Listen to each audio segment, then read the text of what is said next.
प्यारे बच्चों नमस्कार।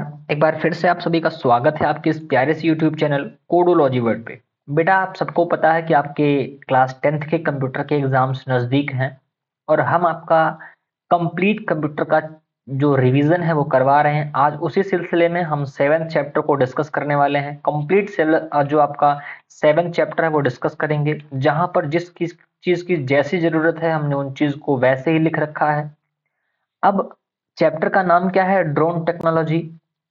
हाँ, इससे पहले हमने आपको 6 चैप्टर बहुत अच्छे तरीके से पढ़ा दिए हैं, चाहे वो आपका सी लैंग्वेज हो, एरे हो, स्ट्रिंग हो, पॉइंटर हो, फाइल हैंडलिंग हो, आर्टिफिशियल इंटेलिजेंस हो, हर चीज़ हमने पढ़ाई है। अगर अभी तक आपने वो वीडियोज़ नहीं देखी हैं तो प्लेलिस्ट पड़ी हुई है, जाइए वहाँ पर देखिए। हर चीज़ को हमने विधिवत तरीके से पढ़ा रखा है। आइए बिना समय को बर्बाद करते हुए शुरू करते हैं ड्रोन टेक्नोलॉजी के बारे में।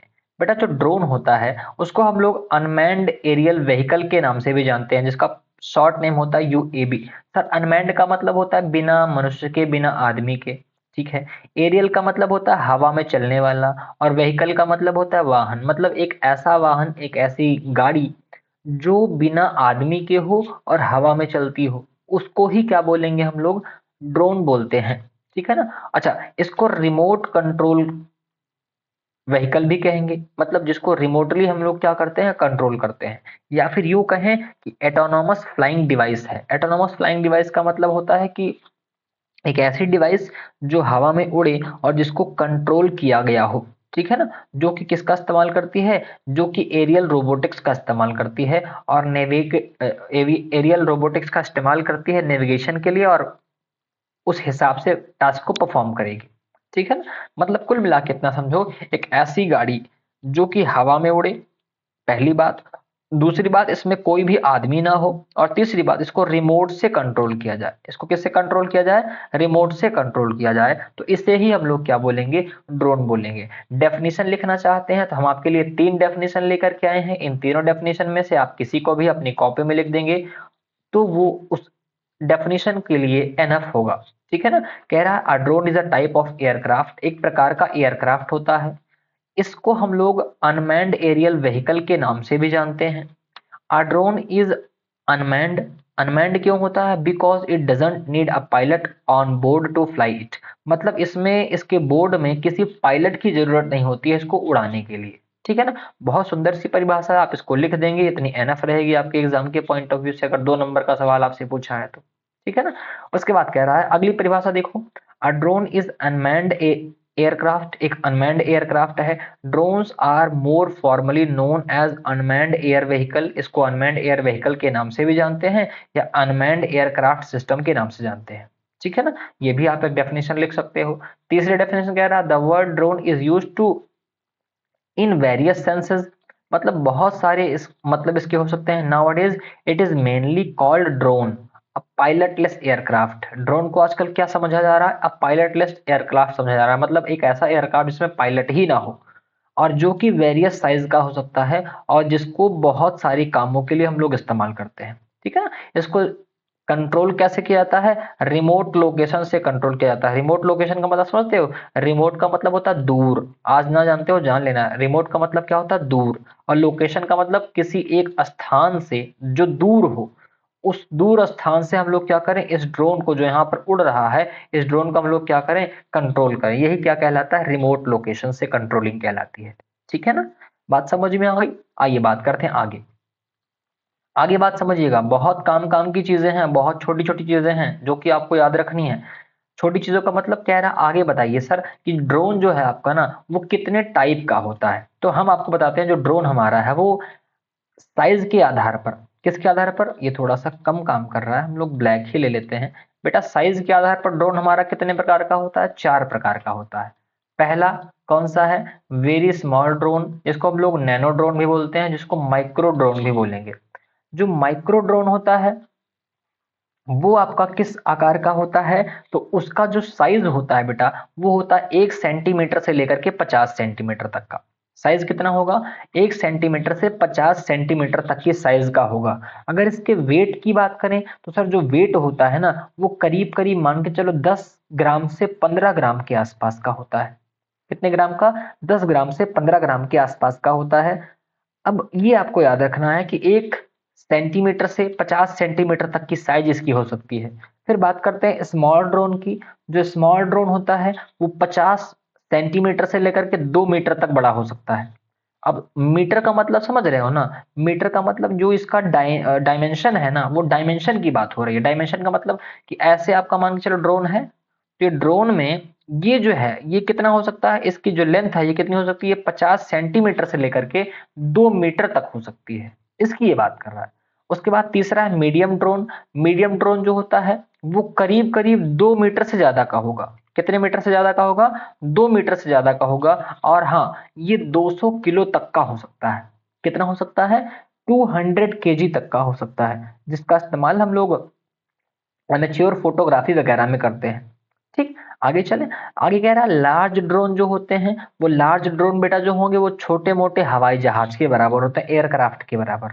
ठीक है ना, ये हमारे लार्ज ड्रोन्स होते हैं, जिनका इस्तेमाल हम लोग एनिमी को डिटेक्ट करने के लिए या उन पर बॉम्बिंग वगैरह करने के लिए हम लोग इनका इस्तेमाल करते हैं। ठीक है ना, बात समझ में आ गई।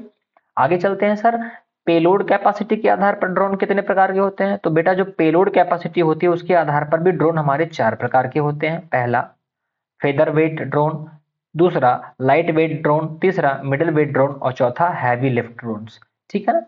जो फेदर वेट ड्रोन होते हैं सर वो करीब करीब 10 ग्राम से लेकर के 15 ग्राम तक के बीच के हो सकते हैं। 10 ग्राम से लेकर के 15 ग्राम तक के होते हैं, जो कि 4 किलो कह रहा हूँ, 4 ग्राम से लेकर 100 ग्राम तक का सामान उठा सकते हैं। कितने ग्राम का, 4 ग्राम से लेकर के 100 ग्राम तक का सामान उठा सकते हैं।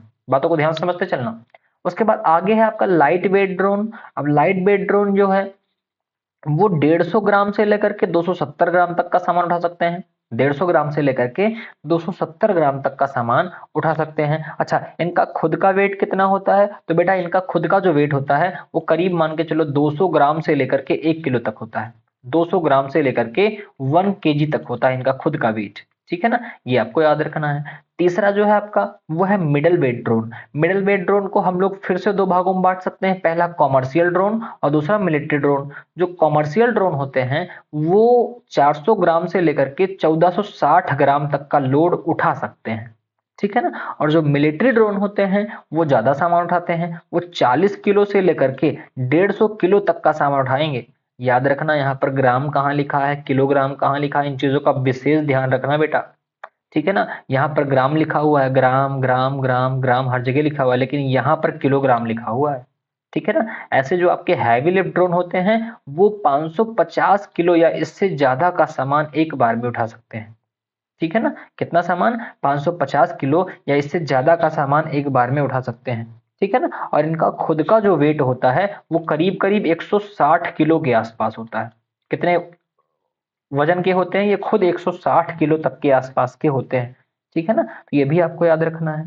ठीक, अब मिडल वेट ड्रोन कितने होते हैं, तो ये 1 किलो से लेकर के 6 किलो तक के हो सकते हैं। ये कितने हो सकते हैं, 1 किलो से लेकर के खुद 1 किलो से लेकर के 600 किलो तक की ये हो सकते हैं। ये भी आपको याद रखना है। बात समझ में आ गई। तो ये सारी बातें थी किसके आधार पर, सामान उठाने की क्षमता के आधार पर। अभी और इसके प्रकार हैं, वो आपके प्रकार क्या है बेटा, वो है विंग टाइप के आधार पर। विंग टाइप का मतलब होता है पंखे के प्रकार के आधार पर।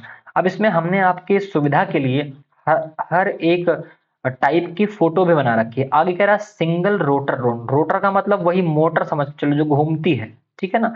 अब ये सिंगल रोटर है, देखो इसमें कितनी मोटर लगी हुई है, एक के मोटर ना, यही वाली एक ही मोटर लगी हुई है, इसीलिए इसको हम लोग क्या बोलेंगे, इसीलिए इसको हम लोग बोलते हैं सिंगल रोटर ड्रोन। यहाँ पर देखो ये एक सिंगल मोटर लगी हुई है। ठीक है, ये सिंगल रोटर ड्रोन हो गया। आगे कह रहा मल्टी रोटर ड्रोन जो है आपका, मल्टी रोटर ड्रोन कौन सा है, मल्टी रोटर ड्रोन बेटा ये वाला है, ये वाला। ठीक है ना। अच्छा, इसको बदल देते हैं ताकि आपको थोड़ा सुंदर सा दिखता रहे। ये है आपका मल्टी रोटर ड्रोन, ये वाला, ये देख रहे हो ना, ये आपका मल्टी रोटर ड्रोन है। क्यों, क्योंकि इसमें देखो कितने रोटर लगे हुए हैं, एक रोटर लगा हुआ है, दो रोटर लगा हुआ है, 3 रोटर लगा हुआ है और ये 4 रोटर लगा हुआ है। ये आपका मल्टी रोटर ड्रोन हो गया, जो आजकल आप लोग शादी विवाह में देखते हो ना, वो भी एक प्रकार का मल्टी रोटर ड्रोन ही है। आगे कह रहा है fix wing drone. Fix wing का मतलब जिसके पंखे फिक्स हों, जिसके रोटर फिक्स हों। और यहाँ पर ध्यान से देखो आप, हर रोटर फिक्स है। यहाँ पर ये वाला भी फिक्स है, ये वाला भी फिक्स है, ये वाला भी फिक्स है और ये वाला भी फिक्स है। अब ये जो आपका फिक्स रोटर ड्रोन होता है ना, एक के डायरेक्शन में काम भी करता है, मतलब ये वर्टिकली ही लैंड करेगा, वर्टिकली ही टेक ऑफ करेगा, ठीक है ना। तो ये चीजें आपको थोड़ा सा याद रखनी है, बहुत ज्यादा कंफ्यूज नहीं होना है। और इसका इस्तेमाल हम लोग एरियल मैपिंग में करते हैं, ड्रोन के सर्वे करने में, एग्रीकल्चर वगैरह में इस्तेमाल करते हैं। सपोज दैट जैसे मान के चलो हमको दवाई का छिड़काव वगैरह करना है, तो हम लोग इस प्रकार के ड्रोन का इस्तेमाल करते हैं, ठीक है ना। आगे चलते हैं, आगे चौथा आपका कौन सा है, कह रहा fixed wing hybrid VTOL drone. VTOL का पूरा नाम क्या होता है, इसको भी आप फटाक से लिख लेंगे कहीं पर।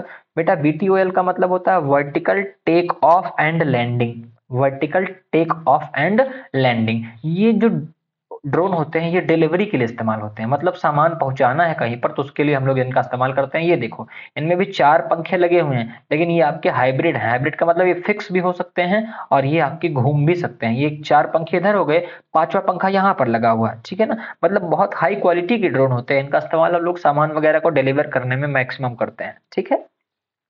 बात इतनी समझ में आ गई होगी। आगे कह रहा है कि चलो बताओ, ड्रोन जो है ये चारों ड्रोन आपको दिख गए, ऐसे ही ड्रोन होते हैं। कह रहा बताओ ड्रोन में क्या क्या सामान लगता है, कौन कौन से कंपोनेंट्स लगेंगे। आइए उसके बारे में भी थोड़ा सा देख लेते हैं।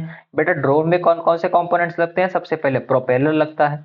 प्रोपेलर का मतलब क्या होता है, प्रोपेलर जो है आपका वो प्लास्टिक का या तो बना होगा या तो कार्बन फाइबर का बना होता है, ठीक है ना। Propeller are the part of the drone that allows it to lift off the ground, ठीक है ना। मतलब जो उड़ने की क्षमता, जो उड़ने की शक्ति प्रदान करे, वही आपका क्या कहलाता है, प्रोपेलर कहलाता है। Ability to fly, ability to fly, वो आपका क्या कहलाएगा, वो आपका प्रोपेलर कहलाएगा, ठीक है। ये आपका क्या कहलाता है, प्रोपेलर कहलाता है। आगे मोटर, अब मोटर तो जानते हो पंखे को रोटेट कराने के लिए क्या लगती है, मोटर लगती है, ठीक है ना। तो ये आपकी मोटर हो गई। फ्रेम, फ्रेम का मतलब ये जो आपका हवाई जहाज जैसा दिख रहा है ना, ये इसका फ्रेम हो गया। यहाँ पर आपको देखो टोपी जैसा दिख रहा है, ये इसका फ्रेम हो गया, वो फ्रेम हो गया, ठीक। आगे चलते हैं, आगे कह रहा है कि बैटरी, बैटरी भी लगती है, बिल्कुल पावर सप्लाई देने के लिए हम लोग किसका इस्तेमाल करते हैं, बैटरी का इस्तेमाल करेंगे। कैमरा, बिल्कुल कैमरा लगेगा ताकि हम लोग लोकेशन कहाँ है और बाकी आगे का जो एनवायरनमेंट है वो कैसा है उसको डिटेक्ट कर पाए। ये देखो कैमरा लगा हुआ है, दिख रहा है ना, ये आपका कैमरा हो गया। आगे कह रहा है जीपीएस, बिल्कुल जीपीएस भी लगा होता है। और जीपीएस का पूरा नाम क्या होता है, ग्लोबल पोजिशनिंग सिस्टम। क्या होगा, ग्लोबल पोजिशनिंग सिस्टम। ये आपका जीपीएस हो गया, जीपीएस भी लगा हुआ होता है, जो कि लैटिट्यूड को, लॉन्गिट्यूड को, एलिवेशन को, डायरेक्शन को, इन सब चीजों को डिटेक्ट करता है। फिर से सुन लीजिएगा, क्या क्या बताएगा, लैटिट्यूड, लॉन्गिट्यूड और एलिवेशन और डायरेक्शन, इन सब चीजों को जीपीएस ही बताता है। आगे कह रहा है फ्लाइट कंट्रोलर्स। फ्लाइट कंट्रोलर्स क्या होते हैं, एक तरीके से समझ के चलो कि it is considered the brain of UAV. Unmanned aerial vehicle का ये क्या होता है, ये ब्रेन होता है, ठीक है ना। इसको आप लिख लेंगे कहीं पर, ब्रेन ऑफ यूएबी किसे कहेंगे, ब्रेन ऑफ यूएबी भैया हम लोग किसको कहते हैं, ये फ्लाइट कंट्रोलर को ही कहते हैं, याद रखेंगे। आगे है ईसीएस। ईसीएस का पूरा नाम फटाक से कॉपी निकाल के लिखो। ईसीएस का पूरा नाम होता है electronic speed controller, electronic speed controller. इसको हम लोग क्या बोलते हैं, इसको हम लोग ब्रशलेस डीसी मोटर्स भी बोलेंगे। क्या बोलेंगे, ब्रशलेस डीसी मोटर्स। आगे है पीडीबी। पीडीबी का मतलब होता है power distribution board, power distribution board, ठीक है ना। और लास्ट चीज है वीटीएक्स या फिर वीआरएक्स। वीटीएक्स क्या होता है, वीडियो ट्रांसमीटर होता है या फिर वीडियो रिसीवर होता है। मतलब देखो ड्रोन उड़ता है ना, तो वो उसका वीडियो हमारे मोबाइल पर आ जाता है, पक्की बात। वही क्या होता है, वीडियो ट्रांसमीटर उसमें लगा हुआ होता है, जिससे हमको उसकी वीडियो दिखने लगती है साफ साफ। समझ में आया। आगे चले, आगे कह रहा बताओ एप्लीकेशंस क्या है ड्रोन टेक्नोलॉजी के। तो भैया क्या क्या इस्तेमाल होता है, एप्लीकेशन क्या होता है, आइए देखते हैं। सबसे पहला एप्लीकेशन क्या है बेटा, सबसे पहला जो एप्लीकेशन है वो है एरियल फोटोग्राफी और वीडियोग्राफी। आजकल देखते हो मूवीज वगैरह शूट होती हैं, है ना, टेलीविजन पर फिल्म आती है या फिर मूवीज आती हैं या फिर रियल एस्टेट में जो भी चीजें होती हैं। नॉर्मल सी बात है, किसी की तिलक चढ़ रही है, किसी की शादी है, किसी का जयमाल हो रहा है, किसी का द्वार पूजा हो रहा है, तो उसमें आजकल देखते हो ड्रोन बहुत चलता है। तो बस उसी के लिए सबसे पहला इस्तेमाल आप यही बता सकते हो, शादी ब्याह में इस्तेमाल होता है भैया, ठीक है ना। तो एरियल फोटोग्राफी हो गया या फिर वीडियोग्राफी के लिए हम लोग किसका इस्तेमाल करते हैं, ड्रोन का इस्तेमाल करते हैं, पहला हो गया। दूसरा, इंस्पेक्शन या मॉनिटरिंग के लिए इस्तेमाल होता है, ठीक, जैसे इंफ्रास्ट्रक्चर को या फिर फसल को। अब नॉर्मल सी बात, बहुत सुंदर सा एग्जांपल बता दो, आपके पास 10 बीघा खेती है, हम्म और आजकल सांड का प्रकोप ज्यादा है। अब आप आराम से चौपाल यहाँ पर लगाए हो या फिर आप चारपाई लगाए हो, लेटे हो आराम से। अब 10 बीघा खेत चारों तरफ से घूम के देखोगे तो चारों तरफ का ही दिखेगा, बीच का पोर्शन छूट जाएगा आपसे। तो उसके लिए क्या करोगे, बीच में भी आप घुस के आओगे, इधर एक बार देखोगे, फिर एक बार इधर देखोगे, फिर एक बार इधर से आओगे इधर देखोगे। मतलब पूरे खेत में आपको करीब आधे घंटे घूम टहल के देखना पड़ेगा कि कहीं कोई पर जानवर, कोई गाय, कोई नील गाय तो नहीं आकर के हमारी फसल का नुकसान कर रहा है। समय लगेगा आपको ना। अगर आपके पास ड्रोन है तो आप ड्रोन फ्लाई कराओ और 5 मिनट में पूरे के पूरे 10 बीघे का या फिर आधे घंटे में पूरा पूरा एक जगह पर बैठे बिठाए 10 बीघे की खेती आप एक बार में निगरानी उसकी कर सकते हो कि कहाँ पर कौन सा जानवर आया है या नहीं आया है, क्या कैसी स्थिति है। 5 से 10 मिनट के अंदर अंदर आप फटाक से देख सकते हो। ये किसका एग्जाम्पल है, ये ड्रोन का एग्जाम्पल है ना। हम लोग इंस्पेक्शन कर लिए, हम लोग मॉनिटरिंग कर लिए एक झटके में, ठीक है ना। ऐसे ही पुलिस मॉनिटरिंग करती है, जैसे मान लो कहीं पर पत्थरबाजी की आशंका उसको लग रही है, बहुत सारे घर हैं ऐसे, घर घर घर बने हुए हैं, यहाँ से कोई रैली जाने वाली है, यहाँ पर भी घर घर ऐसे बने हुए हैं, दंगे होने की संभावना है। तो पुलिस क्या करती है, पुलिस आधे घंटे पहले फटाक से ड्रोन भेजती है, पूरे रोड को एक तरफ से देखती है कि कहीं किसी पत्थरबाज के घर पर पत्थर तो नहीं जमा हुए हैं छत पर, या फिर कहीं किसी छत पर बहुत सारे लोग तो इकट्ठा नहीं हुए हैं, है ना। तो वो इंस्पेक्शन ही तो करती है, मॉनिटरिंग ही तो करती है ना। वही चीज क्या कह रहा है, इंस्पेक्शन या मॉनिटरिंग। आगे डिलीवरी एंड ट्रांसपोर्टेशन, आजकल हम लोग मेडिकल की डिलीवरी करनी हो, फूड की डिलीवरी करनी हो, पैकेज को डिलीवर करना हो, तो हम लोग किसका सहारा लेने वाले हैं, ड्रोन का सहारा लेते हैं, ठीक है ना। उसके बाद कह रहा है एनवायरमेंटल मॉनिटरिंग, हमको वाइल्ड लाइफ पॉपुलेशन देखनी है, मतलब कि एक जंगल सफारी है, उस जंगल सफारी में कितने शेर अभी अभी हैं करंट टाइम में, या कितने हिरण अभी उस करंट टाइम में वहां पर हैं, कि या फिर कितने जानवर टोटल हैं, इसकी काउंटिंग करनी है, पॉपुलेशन की काउंटिंग करनी है। ठीक, अभी जैसे जीपीएस वगैरह का इस्तेमाल करके महाकुंभ लगा था, जीपीएस ड्रोन वगैरह का इस्तेमाल करके ही तो ये अंदाजा लगाया गया ना कि करीब 40 से 45 करोड़ लोग स्नान करने आए। वो सब किसकी वजह से हो रहा है, वो सब ड्रोन जीपीएस वगैरह की वजह से ही हो रहा है, ठीक है ना। अगर क्लाइमेट चेंज को आपको ट्रैक करना है या फिर नेचुरल डिजास्टर को डिटेक्ट करना है तो हम लोग किसका सहारा लेते हैं, ड्रोन का ही सहारा लेते हैं। आगे चलते हैं, पांचवा, किसी चीज को सर्च करना है या फिर रेस्क्यू करना है, नॉर्मल सी बात है, बिल्कुल सही बात। अभी आपके यहाँ पर क्या बोलते हैं, गंगा नदी, मतलब त्रिवेणी संगम है, ऐसे गंगा नदी आई है, ऐसे जमुना नदी आई है, और यहाँ पर आपका आ, लुप्त रूप में सरस्वती भी मिलती हैं, तो उसको हम लोग क्या मान लेते हैं, इसको हम लोग त्रिवेणी मान लेते हैं, ठीक है, त्रिवेणी संगम मान लेते हैं। तो यहाँ पर बहुत सारे श्रद्धालु दर्शन करने आते हैं, नहाने आते हैं इस जगह पे। हाँ, अब यहाँ पर पुलिस ने क्या किया, पुलिस ने एक ऐसा सिस्टम बनाया कि अगर कोई डूब रहा है तो यहाँ से हम लोग एक स्ट्रीम भेज देंगे। स्ट्रीम का मतलब एक तरीके की बोट होती है, वो बोट अपने आप उसके पास जाएगी और वो उस बोट को इंसान पकड़ लेगा बस, और वो बोट रिमोट से ही खींच करके किनारे ला करके वो आपको छोड़ देगी। इतना तगड़ा सिस्टम सोचिए। तो वो सब किसका एग्जांपल, एक प्रकार का ड्रोन ही है। अब बस ये है कि वो हवा में नहीं चल रहा है बस, बाकी है तो रिमोट कंट्रोल ही ना, लगे उसमें भी मोटर ही है, व्हील ही लगे हुए हैं, बस वो हवा में ट्रेवल नहीं कर रहा है। तो वो सब किसके एग्जाम्पल हैं, वो सब आपके किसके एग्जाम्पल हैं, ड्रोन के एग्जाम्पल है, जो कि रेस्क्यू कर रहे हैं इंसान को, या फिर किसी चीज को ढूंढ रहे हैं। जैसे बाढ़ आई हुई है, बाढ़ आई है, अब कौन से घर पे कौन व्यक्ति बैठा है पूरी बाढ़ में, जैसे प्रयागराज डूब जाता है पूरा, या कोई भी बिहार डूब जाता है, वहां पर पानी पानी ही दिखता है, लेकिन पानी के बीच में ऐसा पूरा पानी भरा हुआ, कहीं एक घर कोई दिख रहा है, उस घर पर दो व्यक्ति बैठे हुए हैं, तो कैसे पता लगेगा, वो ड्रोन से ही तो पता लगेगा ना। तो ड्रोन रेस्क्यू भी करता है, सर्च भी करता है, ठीक है ना। किसी जंगल में कोई खो गया है तो ड्रोन हम लोग भेज देते हैं, ड्रोन से डिटेक्ट कर लेते हैं।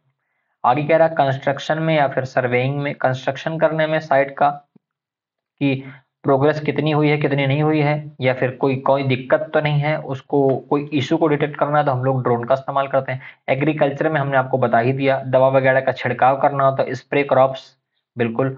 मॉनिटर सॉइल को, मिट्टी को मॉनिटर करना होता है कि कहाँ पर मिट्टी सूखी है, कहाँ पर कैसी है, मॉइस्चर को चेक करना होता है, लाइव स्टॉक को चेक करना है, उसकी हेल्थ इशू को चेक करना है, तो हम लोग किसका इस्तेमाल करते हैं, ड्रोन का इस्तेमाल करते हैं।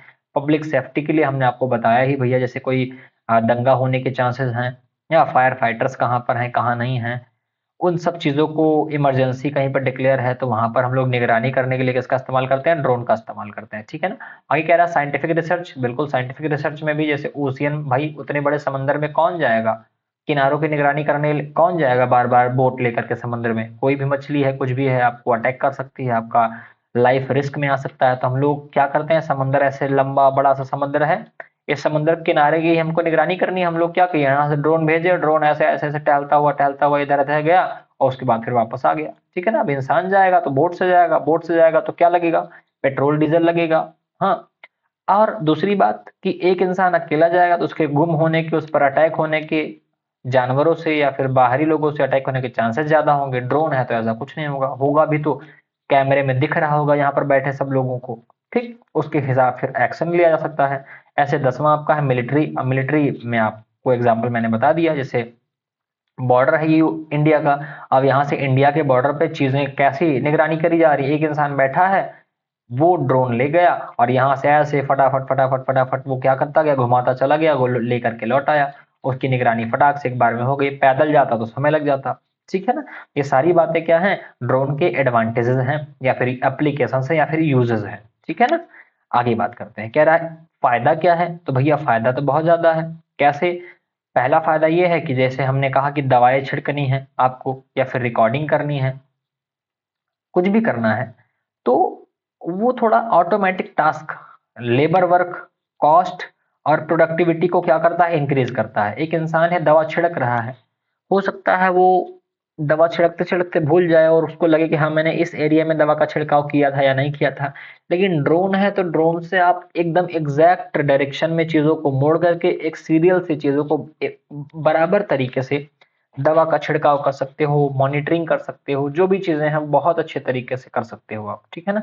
उसके बाद कह रहा है इम्प्रूव्ड सेफ्टी। सेफ्टी कैसे इंप्रूव होती है हमने आपको बता ही दिया। अभी आपको एक जंगल है, उस जंगल में पता करना है कितने शेर रहते हैं, आप खुद जा करके देखोगे तो रिस्क है, क्योंकि पता लगा कि आप गए लेकिन लौट के नहीं आए, पता लगा कहाँ हो, शेर के पेट में हो। लेकिन अगर आपने ड्रोन भेजा तो ड्रोन ऊपर ऊपर से जाएगा, वो चीजों को डिटेक्ट कर लेगा ना कि कहाँ पर है कहाँ नहीं है, कितने हैं कितने नहीं है। तो इंजरी के चांसेस या डेथ के चांसेस भैया ड्रोन की मदद से हम लोग कम कर सकते हैं। अभी हमने आपको समुद्र का एग्जाम्पल दिया, कोस्ट गार्ड जो होते हैं वो भी ड्रोन का सहारा लेते हैं। उसके बाद कह रहा है इनहेंस एक्यूरेसी, बिल्कुल एक्यूरेसी को इनहेंस कर सकते हैं, कैसे, डिसीजन मेकिंग में। हम्म, अभी इंसान है, इंसान का अंदाजा हो सकता है सही हो या गलत हो, लेकिन अगर ड्रोन ने किसी चीज को डिटेक्ट किया है तो बिल्कुल एग्जैक्ट डिटेक्ट करेगा, और ड्रोन का मदद ले करके आप मिसाइल दागोगे तो बिल्कुल सही जाकर के वो लगेगी। तो ये आपका क्या हो जाता है, एक्यूरेसी को एनहेंस करे। कॉस्ट इफेक्टिव है, बिल्कुल कॉस्ट इफेक्टिव है, ठीक है ना, कॉस्ट कम कर देते हैं। उसके बाद कह रहा है रियल टाइम डेटा, बिल्कुल जो रियल टाइम डेटा होता है उसको सेंस करेंगे और उस रियल टाइम डेटा के हिसाब से डिसीजन लेंगे और उसको रिस्पॉन्स करेंगे, ठीक। कह रहा है डिसएडवांटेज क्या है, तो डिसएडवांटेज क्या है, सबसे पहला डिसएडवांटेज है कि रेगुलेटरी फ्रेमवर्क्स, मतलब involving laws and regulations governing drones users can create uncertainty and confusion. आप रेगुलरली ड्रोन का इस्तेमाल कर रहे हो ना, तो उससे थोड़ा सा अनसर्टेनिटी लोगों को होती है और कंफ्यूजन होती है कि बार बार रोज ये ड्रोन क्यों इस्तेमाल हो रहा है, इसका कोई दिक्कत लोगों को आ सकती है, शासन में प्रशासन में कोई समस्या आ सकती है। इसीलिए देखो, ड्रोन जो है उसको सब इस्तेमाल नहीं कर सकते और सब ड्रोन को सब जगह पर भी इस्तेमाल नहीं कर सकते, ठीक है ना। उसकी परमिशन भी लेनी होती है विशेष जगहों पर उसको इस्तेमाल करने के लिए। और ये रहा सेफ्टी कंसर्न, बिल्कुल सेफ्टी कंसर्न होते हैं, ठीक। Drones can pose a risk to people and property if not operated safety and responsibility. मतलब पब्लिक एरिया में आप ड्रोन चला रहे हो, शादी विवाह में ड्रोन चला रहे हो, अगर आपको सही जानकारी नहीं है तो वो किसी को नुकसान भी पहुंचा सकता है, या आपको चलाना ही नहीं आ सकता, वो कहीं पर टकरा करके क्रैश भी हो सकता है। तो भैया सेफ्टी की समस्या बहुत ज्यादा होती है। आगे कह रहा है सिक्योरिटी रिस्क, बिल्कुल होता है, हाँ, क्योंकि इसको हम लोग मेलिशियस पर्पज के लिए इस्तेमाल करते हैं, जैसे हैक, ये सर्विलांस से भी कनेक्ट होता है और ये हैक भी हो सकता है, ठीक। तो इसका थोड़ा सा दिक्कत ये होती है कि इसमें कोडिंग ही तो हुई रहती है एक तरीके से, तो इसमें हैकिंग के चांस थोड़े से ज्यादा होते हैं, तो डेटा लीक हो सकता है या फिर वो गलत जगह पर रिपोजिशन हो सकता है। आगे कह रहा है एनवायरमेंटल इम्पैक्ट।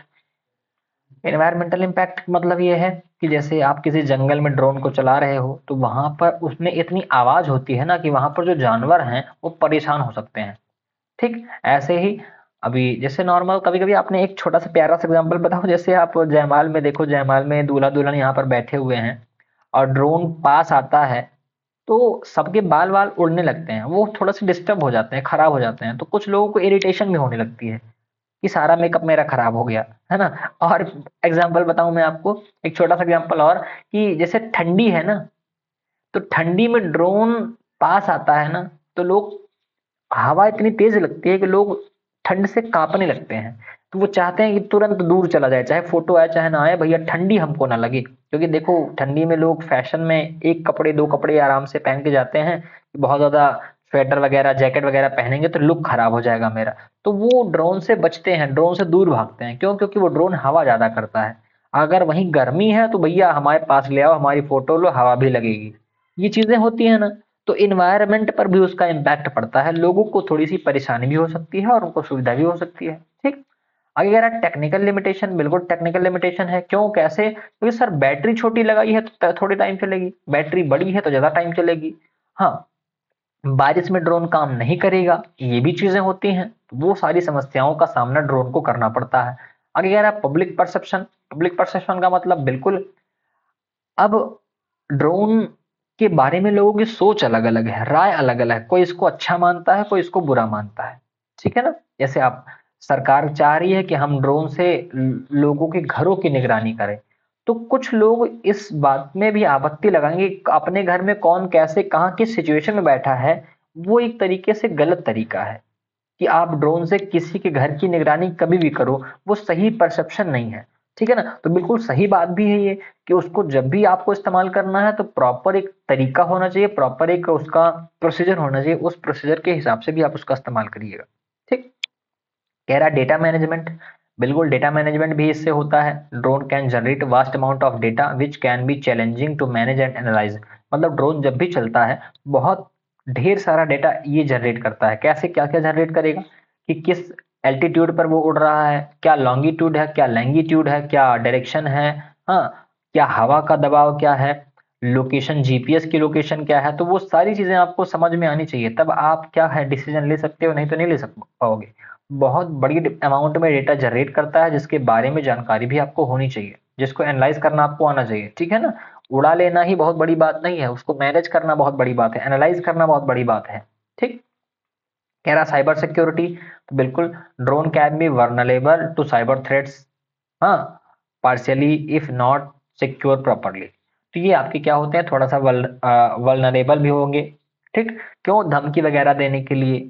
जैसे मैं अपने घर पे बैठा हूँ और मैंने ड्रोन भेज दिया, आपके घर के बाहर वो ड्रोन उड़ रहा है और आपको पता नहीं है, मैं कह रहा हूँ कि भैया मैंने फोन किया कि आपका बच्चा बाहर खेल रहा है, मैं देख रहा हूँ, और आप अपने ऑफिस में हैं, 5 मिनट में आपका बच्चा गायब हो जाएगा, ये वो बहुत सारी बातें, ऐसे बहुत सारी धमकियां लोगों को मिलती हैं। ठीक है ना। तो वो उसका मिसयूज ही है एक तरीके की। साइबर सिक्योरिटी भी क्या हो सकता है, कॉन्सर्न हो सकता है ड्रोन के इस्तेमाल का, जो कि इसका एक डिसएडवांटेज है। ठीक है ना। तो यही इतने सारे सवाल आपसे पूछे जाएंगे, जिन सवालों के जवाब आपको याद रखने हैं। बात समझ में आई? अब पूछा जाए, कुछ हम आपको एमसीक्यूज भी तैयार करवा देते हैं फटाफट तरीके से। जैसे अब आपसे कह दिया जाए, बताओ बेटा कि जो ड्रोन है, उस ड्रोन का प्रिंस किसे कहा जाता है? तो प्रिंस ऑफ ड्रोन हम लोग कहते हैं रेजिनॉल्ड डेनी को। एक नाम याद रखिएगा, वो नाम क्या है? रेजिनॉल्ड डेनी। जिसको हम लोग क्या कहते हैं, जिनको हम लोग बोलते हैं प्रिंस ऑफ ड्रोन। क्या बोलते हैं? प्रिंस ऑफ ड्रोन बोलते हैं। ये पहली चीज है, आपको याद रखनी है। फिर आपसे पूछा जाए, बताओ एक ऑक्टा चॉपर यूएवी में कितने प्रोपेलर होते हैं? ऑक्टा चॉपर में कितने प्रोपेलर होंगे? 8 प्रोपेलर होते हैं। पहला ड्रोन कब इन्वेंट किया गया? इसको भी आप याद रखेंगे, 1849 में। मैंने बताया भी था भैया, इसके बारे में बहुत सारे मिथ हैं, बहुत सारे विवाद हैं, लेकिन आपको याद रखना है। अगर आपके क्लास 10th में क्वेश्चन आ जाए तो 1849 आपको बताना है। ठीक है ना। अच्छा, यूएएस, यूएएस का पूरा नाम क्या होता है? तो अनमैन्ड एरियल सिस्टम होता है। अनमैन्ड एरियल सिस्टम होता है। इस चीज का भी आपको थोड़ा सा याद रखना है। ठीक। फिर आपसे पूछा जाए, बताओ एक मल्टी रोटर ड्रोन जो है वो कितना वेट कैरी कर सकता है? तो 15 किलो का वेट। कितना? 15 केजी तक का वेट एक मल्टी रोटर ड्रोन कैरी कर सकता है। ठीक है ना। तो ये सारी बातें आपको याद रखनी है, जो कि आपसे ऑब्जेक्टिव टाइप क्वेश्चंस में पूछा जा सकता है। बात समझ में आई? आई होप ये सारी बातें, ये इतने सारे कॉन्सेप्ट आपको क्लियर हो गए होंगे। अब आपको इस टॉपिक में किसी प्रकार की कोई समस्या नहीं होगी। अगर हाँ अभी भी कोई समस्या है आप कमेंट बॉक्स में हमको जरूर बताइएगा। जब वन शॉट रिवीजन आपके पूरे कंप्यूटर सिलेबस का करा रहे होंगे तो हम उन टॉपिक्स को उसमें ऐड जरूर करेंगे। ठीक है, तो वीडियो पसंद आई है तो वीडियो को लाइक करिएगा, चैनल को सब्सक्राइब जरूर करिएगा। और हाँ, अभी तक आपने पिछले 7 चैप्टर नहीं पढ़े हैं, 6 चैप्टर, तो आप उनको पढ़ लीजिएगा। अगली चैप्टर की वीडियो अगले चैप्टर की वीडियो नेक्स्ट डे आपकी आ जाएगी, जो कि ई कॉमर्स और ई गवर्नेंस होगा। ठीक है ना, तो दैट्स ऑल फॉर टुडे। मिलते हैं आपसे अगली वीडियो में। अभी के लिए इतना ही, दीजिए इजाजत। Take care, bye bye and best of luck for your exam अभी से ही।